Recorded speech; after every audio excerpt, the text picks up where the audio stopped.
All right, so I got another video for you today. I just got into Shenandoah National Park. So Shenandoah National Park is a 200,000 acre national park in the mid-Atlantic region, specifically in Northern Virginia. It's one of very few national parks that I can actually drive to from South Central Pennsylvania. The other ones being, you know, like Acadia National Park, 12-hour drive. Great Smoky Mountains National Park, 8-hour drive. I guess I could get to Cayuga in Ohio, but I really have no interest. Anyway, so Shenandoah National Park is famous for Skyline Drive, which I'm on right now. Skyline Drive is a 105-mile long scenic roadway which traverses the mountaintops of the park. It's very popular for the you know, the vista views. There's waterfalls. As far as wildlife, there's a high density population of, you know, like black bear, white-tailed deer, turkey. Really a lot of neat stuff. 500 plus miles of hiking trails. They've got historic lodges. I like staying at Big Meadows. I've been here with my wife and dog a couple times. Not as much for fishing, more for, you know, like hiking, sightseeing, etc.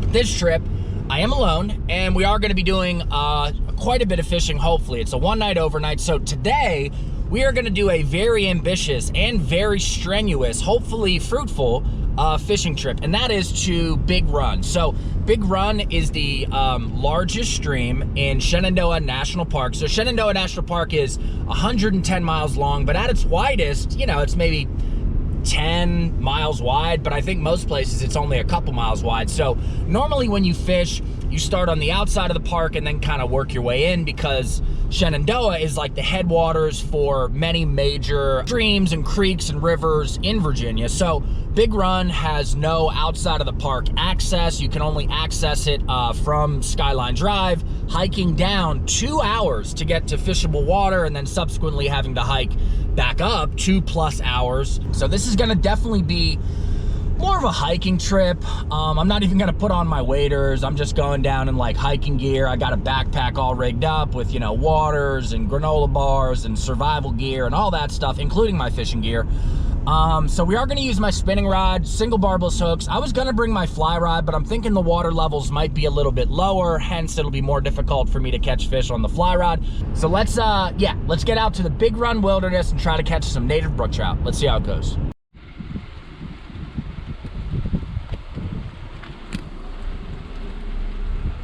Just getting out here now. Big Run overlook, elevation 2,860 feet. It's funny, I've done pretty big fishing and hiking, you know, half-day, full-day trips before. I have significantly more apprehension now than I have in the past. And I fished at, like, you know, Yellowstone, Grand Tetons, Great Smokies, you know, Acadia, other places in, you know, Pennsylvania. And I am way more apprehensive right now. I think it's just because of the elevation gain. Anyways, I am headed to the trailhead.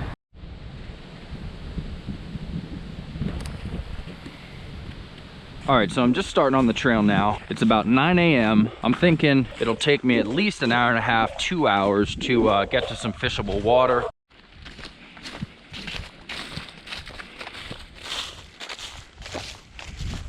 All right, so I've only been on the Big Run Loop Trail for maybe like 15 minutes. It's been a slow and steady decline, but as of yet, keyword as of yet, it hasn't been too bad. All right, so I do see some water trickling, so it's not completely dry up here, which is good. I mean, there's not a ton of water, but at least there's some. It's not completely dried up, so that's a good promising start. All right, so I've been hiking for about 45 minutes, past my very first other hiker, middle to older age gentleman, really nice. Talked to him for a minute or so, like 5 seconds. Anyways, I do hear water. It is a small amount of water, right? So it's not like the full Big Run. Maybe it's the headwaters or one of the branches, but that is good. It is good to hear water. All right, so I'm at somewhat of a crossroad. It looks like the area of Skyline Drive, the Big Run overlook that I was just at, is 2.2 miles this way. So that's how I get back. This continues you on the Big Run Loop Trail, but it takes you away from the water. So I'm pretty sure, based on what I read online and looking at, I got a couple of maps with me of the park, I'm gonna go this way. So this is probably my third or fourth stream crossing. I would imagine, oh, don't fall. I would imagine in the spring highs from either snow melt or even just normal spring rain, it would be really difficult to get through here without waders, or without getting wet, I guess. Haven't got wet yet. Stream is still a little small in here. Water's definitely low, but we're gonna make the best of it.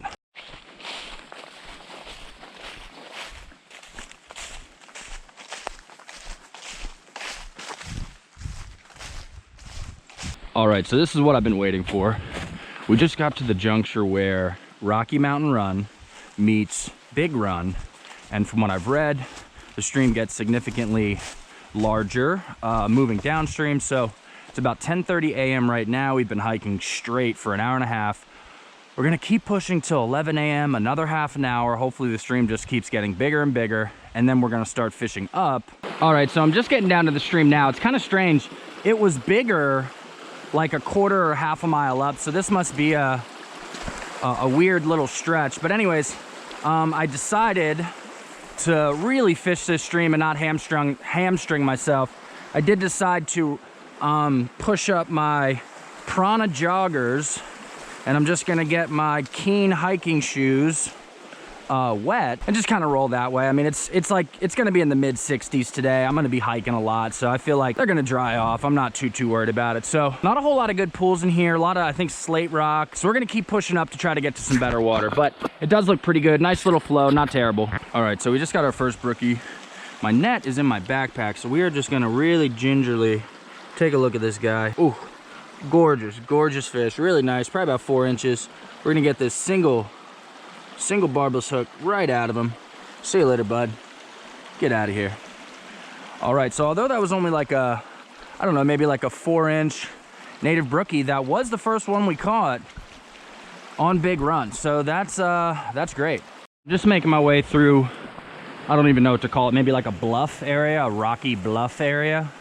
It's weird, the stream is definitely smaller in here than it is further upstream, which is kind of counterintuitive, but we have only landed one fish so far. All right, so we're coming out to probably the biggest open hole we've seen so far today. Not super deep at these water levels, but if I can cast far enough with this small spinner, we should get some love. Oh, got him. Got him. Got him. Got him. Get him in the net. Oh, got him. All right, awesome. So let's get the hook at him. Oh, hook popped right out of him. Hook popped right out of him. This is probably, I don't know, like a 4 or 5 inch native brookie. Absolutely beautiful colors. We're gonna get this hook right out of here. Single barbless hook. Let's take a look at this guy. Stunning colors on this one. Whew. Just take a look at him. Ooh, beaut. Look at that. Probably only about 4 inches. Absolutely gorgeous fish. We'll get him right back in the water. Get out of here, bud. Whew. All right, well that's brookie number 2. That's very encouraging. So I used to sleep on Shenandoah National Park because, you know, although it's 200,000 acres and like 110 miles long, it's very narrow, and at pretty much any of the vista views you can see, you know, little farms, little towns, hamlets. So it doesn't really give you that sort of like immersive wilderness experience that you get like in a Western park or even like a Great Smokies. That said, now that I'm here, it does seem like you can find pockets of less crowded wilderness if you're willing to put in, you know, the extra hiking and the extra work. Not even gonna net him. Not even gonna net him. We're just gonna get him right over here. Wetting my hands, still in the water. Fish is in the water. Whew. Beautiful. Probably 4 or 5 inch brookie. We're gonna get the hook right out of him. Beautiful fish. Absolutely gorgeous. There's something to be said for coming to a national park on an off day, a Friday, a non-weekend, a non-holiday, especially in off-season like early October. There's something to be said for that. From what I've read and what I've seen personally in the last like year and a half, our national parks have been loved to death, which would have made Stephen Mather happy. Great last name. He was the first National Park Service director. Me and my wife watched this really lovely PBS special. Not a huge fan of PBS, but this Ken Burns special on the national parks is really wonderful. And Yeah, he really did a great job bringing people into the park, but you got to be careful the parks don't get overrun with too many people, and it, you know, hurts the ecology and ruins the whole reason for parks, like getting away. And I don't know, long story short, really enjoying being out here, not seeing a soul. So I read articles about Big Run having, you know, 12, 14, dare I say 16-inch brookies. And although the water's lower, in this hole, I just missed like a 10 or 12-inch thick, really good size native brook trout. I just waited, put all my stuff down. I'm waiting like 10 minutes. Now I'm gonna try again. Probably not gonna hit again. If it's a wise trout, probably won't hit again, but we're gonna try. Oh! Oh no, he's right there. Oh. That was like a 10-inch brookie. Wow, that is so beat, dude. Damn it. All right, so we just missed a bunch of really good trout in this monster hole. At least 2 or 3 fish in the 8 to 12-inch range. They are not biting anymore because they all slapped it at least once. So that's good to see. I mean, this is easily the biggest, deepest hole I've gotten to, but that's good to see that they are in here, and they are up in this section at least. So we're gonna keep trying. I see some little guys going after. Oh, got him. Got him. That one's decent. Got him. It's not as big as the ones we were looking at earlier, but not bad. That is not bad. Let's try to get him in the net. Got him. Whew. All right, let's get the hook at him, take a look at him. That's definitely not as big as the other ones, but that's the biggest one today. All right, so we got an absolutely gorgeous fish here, probably about 7 or 8 inches, probably about 8. We're gonna get him right out of here. Beautiful fish, let's get him out of here. Let's get him out of here. Beaut, beaut, beaut, beaut. See you later, bud.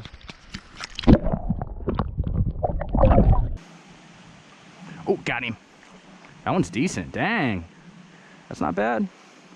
Not bad. Let's get him in the net. Oh, that's a nice one, dang. Let's get him in the net. Come here, bud. Oh, oh, got him.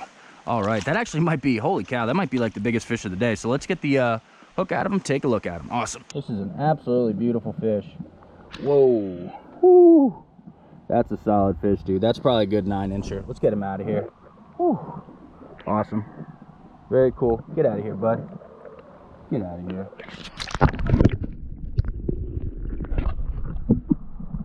All right, things are really starting to heat up. We just got pretty much back-to-back concurrent 8-9-inch, really healthy, like eater-sized brookies. So very happy with that. I think that was number 5 so far on the day. So we're doing pretty well. Have not gotten up to the confluence with Rocky Run just yet, but we are making steady progress. Oh, he's fighting. Just got another brookie. Not even gonna net this one. Not even gonna net this one.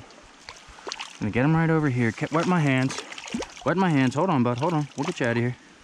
Keeping him in the water. Wet my hands. Hold on, bud. We'll get you right out of here. I want to get you right out of here. Hold on. All right. Let's get this hook right out of him. Really good, quickly release. Beautiful colors. Get out of here. Probably a nice 5-incher. All right, so we just got back to where Rocky Run, tributary on the left, meets Big Run. So we're gonna fish just a little bit up this way. Again, it's gonna be a lot smaller because of the lack of the tributary dumping in, but we're gonna fish up just a little bit, see what happens, see if there's any good holes.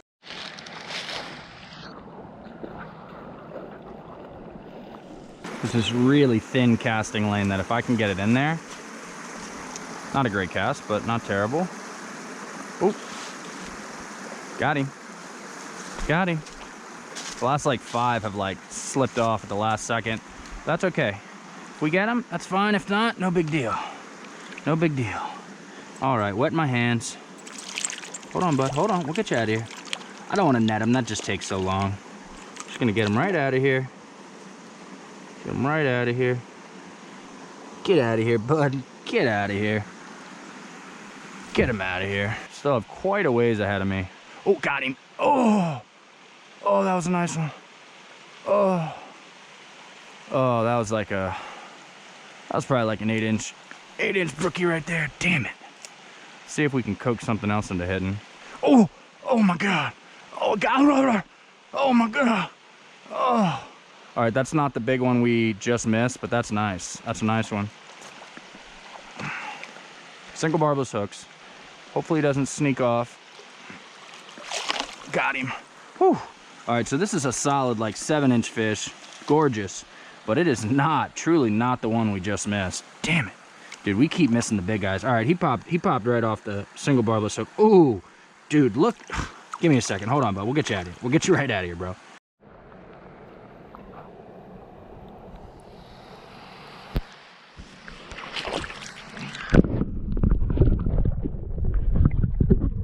So I'm about to break down my 3-piece, 5'6", light action travel rod with fluger reel, 6-pound test, number 2 Panther Martin, single barbless hook and swivel. I'm about to break that down. My trail goes right over there. I'm probably 10 minutes away from the difficult incline, which will last like over an hour. But before I do that, it looks like there are 1 or 2 last couple pools that, you know, I'd be remiss if I didn't try them. I'd be remiss, you know, and I don't want to be remiss. Ugh, great cast, great cast. There's a bunch of little dinks, freaking dinks.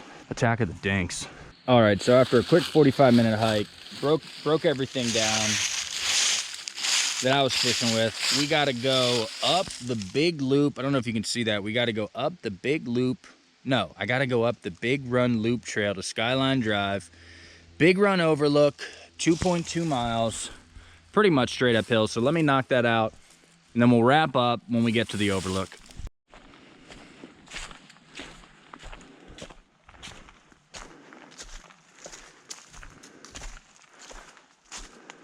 So as I continue up this, actually not too arduous incline, I do a lot of hiking, a lot of walking my dog, working out. My face has gotten thinner.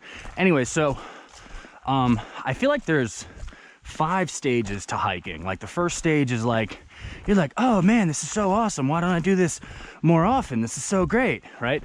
The second stage is like, man, getting good exercise, seeing the scenery, seeing wildlife. This is wonderful. Third stage, you're like, man, I hope we're done soon. Not only am I losing interest, but I'm also genuinely getting tired. Fourth stage, you're like, God, I'm never gonna do this again. Why did I come hiking? And then the 5th stage, once you're completely done, your endorphins are blazing. You realize it was worth it. So right now, I'm at stage 4. Yep, that's Big Run Wilderness right there. Real nice. That's real big. That's real nice right there. That's nice. All right, so we just made it up the trail. Let me quick wrap up. So we hiked into the Big Run Wilderness area, caught 11 or 12 brook trout up to like 9 inches. Missed a couple that were close to 11 or 12. Probably did like a 10-mile plus round trip hike. Really wonderful. Cars are behind me. I'm gonna wrap this up. Thank you for watching, and hopefully we'll catch some more fish next time.